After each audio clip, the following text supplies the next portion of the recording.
嗱，呢件事咧，一個禮拜前咧就開始複雜咗啊！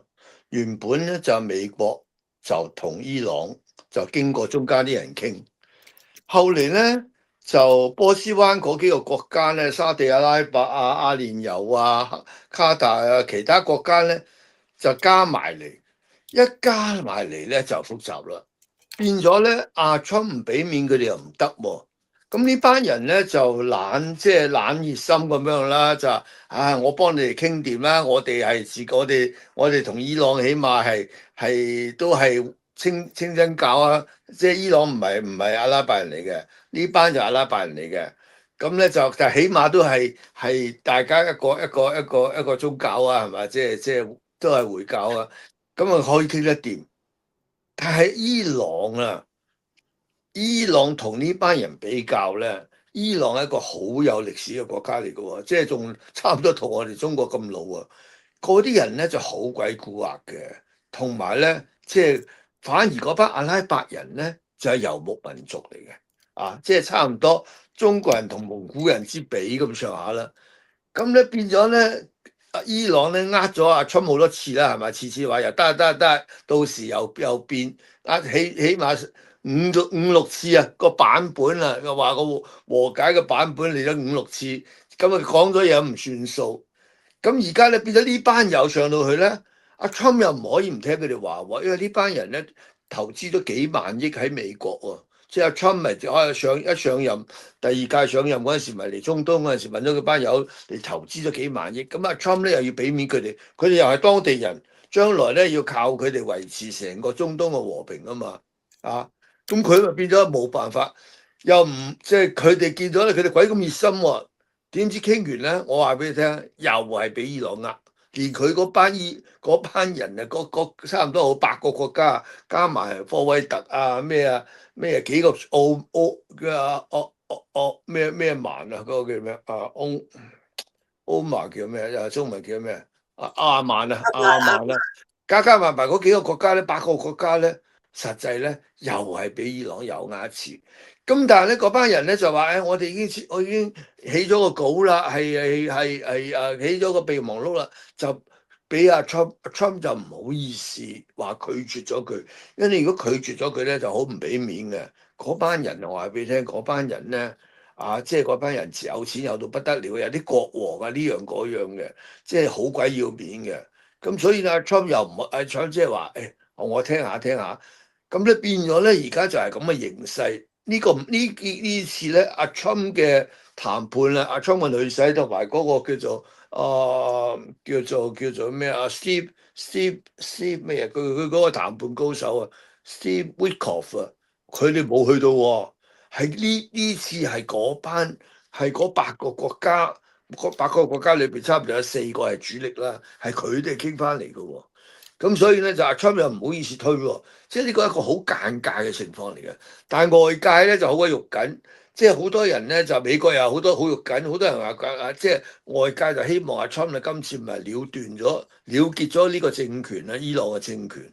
所以變咗咧就係實際咧就係簽咗個備忘錄，備忘錄唔係合約嚟㗎嚇，記住啊！備忘錄同合約有大距離，仲係要多30至60日嘅傾細節，至去到嗰個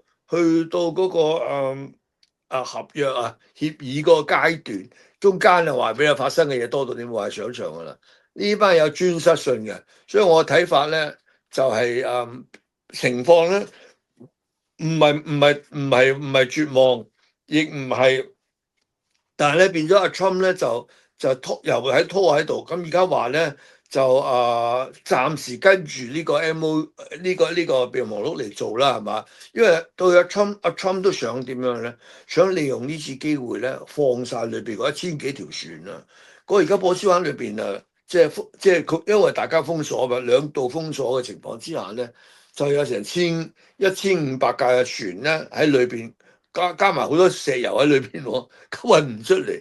咁咧，如果我估阿 Trump 咧，即係趁呢次咧30日到60日嗰個所謂談判階段，梗係要放佢出嚟啦。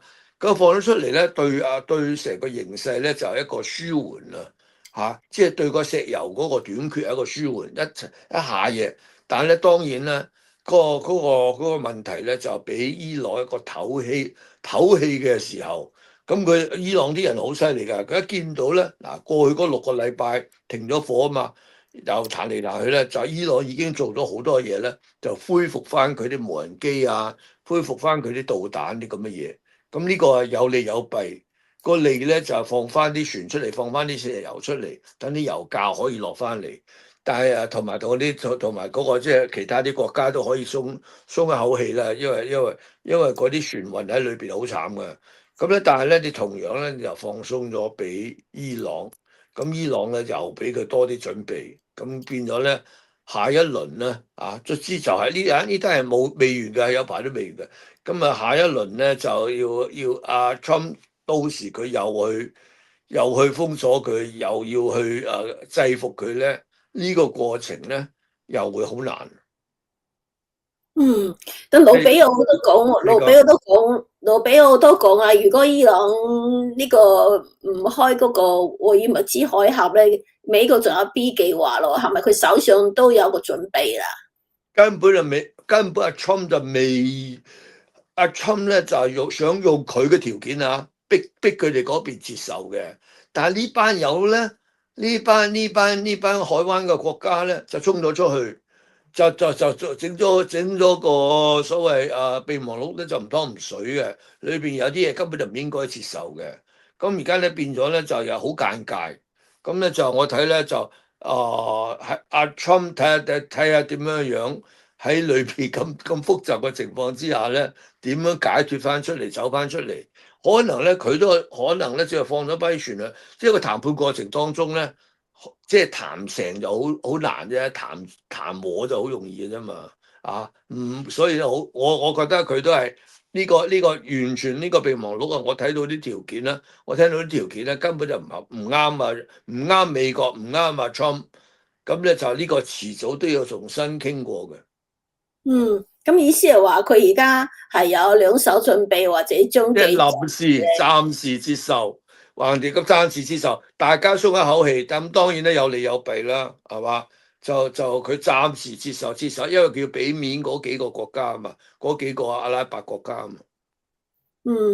咁另一方面但咧，係以色列唔制喎，以色列照炸喎，以色列唔接受喎。你美國接受唔等於以色列接受喎。係啊，佢而家喺嗰個以色列嘅嗰個機場呢度擺咗超過50架嗰個加油機啊！係啊，全部係準備打嘅，就即係個條件，老實講，已經過去嗰幾個禮拜啊，已經停火咗咁耐咧，即係睇到伊朗嗰班友咧，就算係應承咗簽咗字，佢都唔會兌現㗎啦。即係呢啲人係咁樣樣嘅，咁所以呢場仗咧遲早要打嘅，只不過暫時咧就停一停咁講，即係個暫停啊，嚟放鬆嗰個千五艘輪船，放佢哋出嚟，咁大家都可以就變咗一個休戰，可以講唔係停戰，係一個休戰狀態。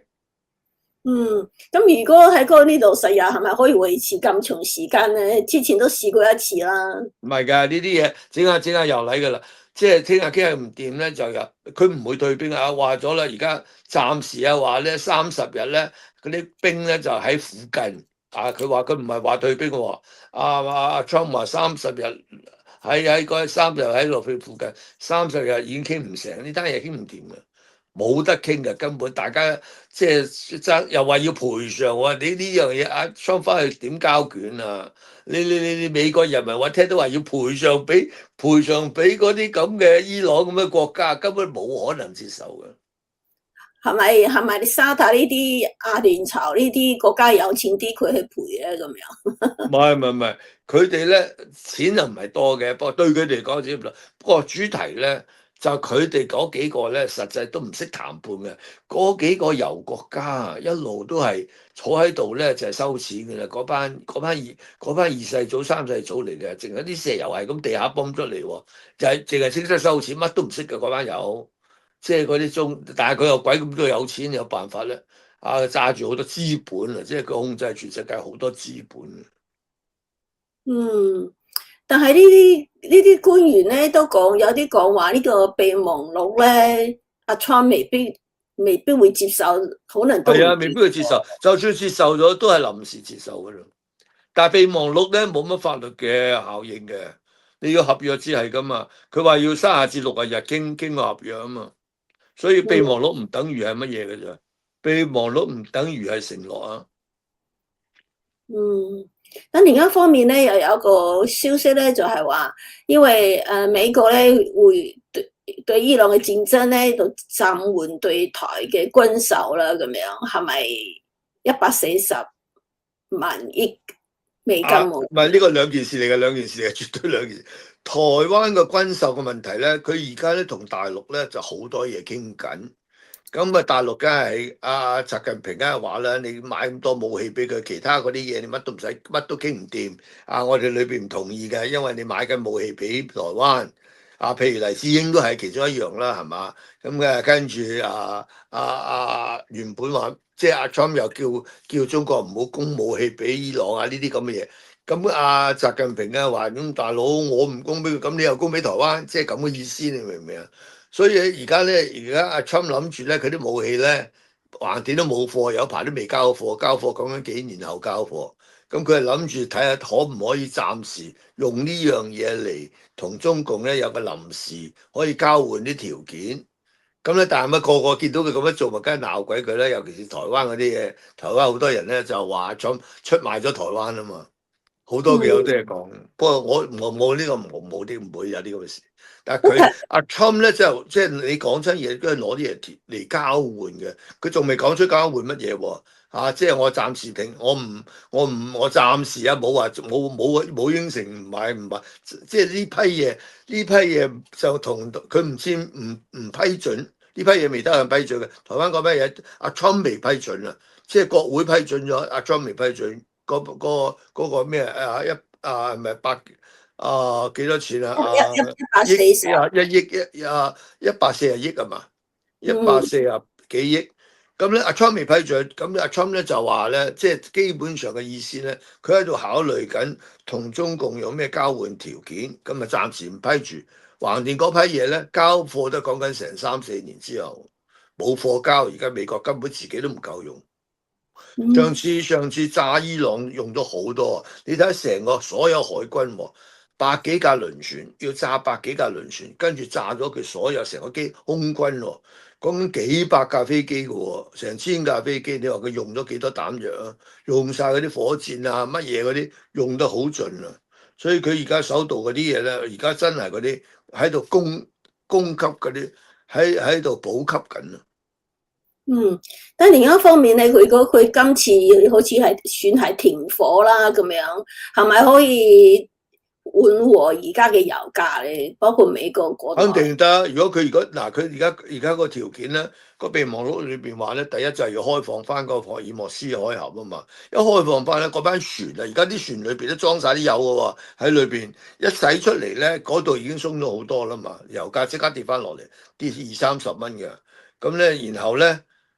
佢嗰度願意開放，咁當然咧，咁樣呢樣嘢咧，無辜辜係益埋伊朗噶嘛，益埋伊朗咧，咁伊朗咧變咗有得喘氣啊！